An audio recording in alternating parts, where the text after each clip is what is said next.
Aloha no, my name is Lakikukanakapono Rodenhurst. I am a Rodenhurst. My family comes from originated from Kohala, and the last interview was with you was interviewing with my son, and one of the things about today is that you got to think about it's 125 years since the overthrow, and it's 100 years when I was the head of security at that time for Kalahui, Hawaii, and we led with my wife the procession that came to Mililani. Well, about 18,000 people, but we brought them all the way inside over here and whatnot.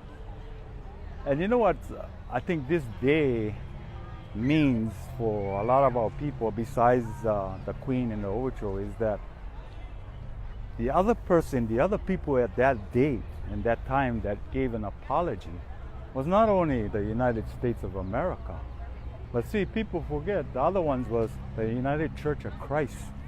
You cannot let these guys, the churches, get off also, because the churches was just as guilty. And that's why if they wasn't guilty, they wouldn't have come to apologize in 100 years. But the head of the United Church of Christ made that point to be here and to apologize on behalf of all. Now since then, what has happened for anybody that came out from whatever the church did after that, I don't know. Because me, my family, we should never felt nothing about that, had anything about that from coming off from what the churches gave back to the people or whatever. My thing is that our people have a hard time many times using the C word, and the C word is your country. You gotta always think, every ethnicity, doesn't matter what it is, Filipino, Japanese, doesn't matter, Chinese, they all have a country that they know they have. But our people, they don't say about the country, they say about the land. They talk about land, they talk about our kingdom, and more so when you use your country, because everybody else loves to live their country in our country. Yeah, you can see every ethnicity over here. They love Hawaii. They take it like as though that's their own. And when you tell them for when they're going to go back home, nobody wants to go home. They like leaving their country in our country. Yeah, this place, I always tell everybody, the United States of America is truly that name, but that is also in the United States.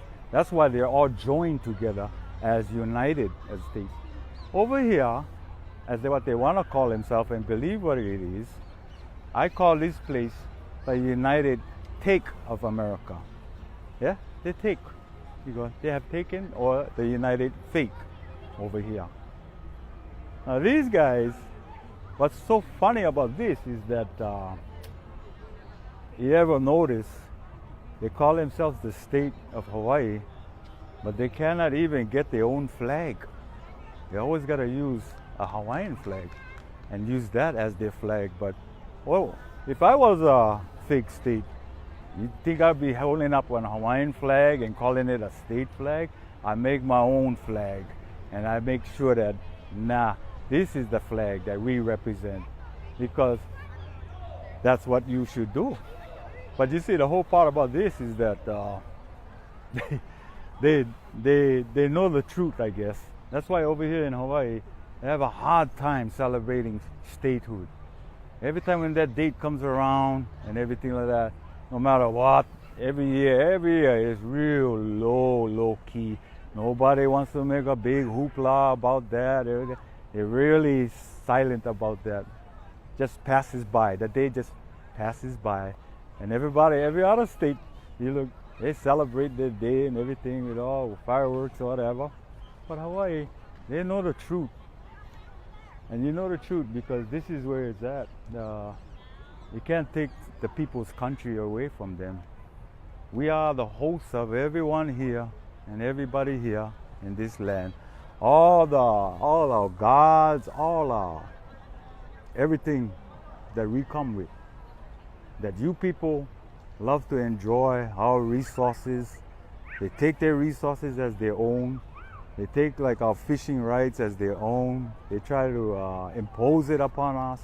When my son is diving, or try to take away the spear gun or spear, to feed our family.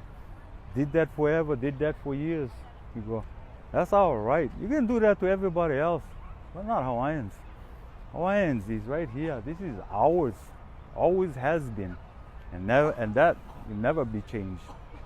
So in closing, I'm very thankful that there's a person like you having this thing to videotape everybody and put it on, because it's a lot of work, and you got to get the word out, and we got to get our kids and our people, all this new generation, because my son was 8 and 9 years old when the 100-year overthrow.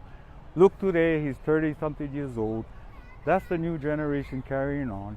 But what we don't want to do, we don't want to lounger our kids out and get them to be so complacent and so used to being, if they're Americans or what. But I say, I have no problem you guys being American, but we as independents, as Hawaiians, that we fight for our rights as nationals. We always fight for these American Hawaiians as well. But many times they don't fight for us. We fight for them. And then it's always about our people are so used to being with all what's given to them. I tell them, you guys only got programs and benefits. Get off of the programs and the benefits, because our people are more than that.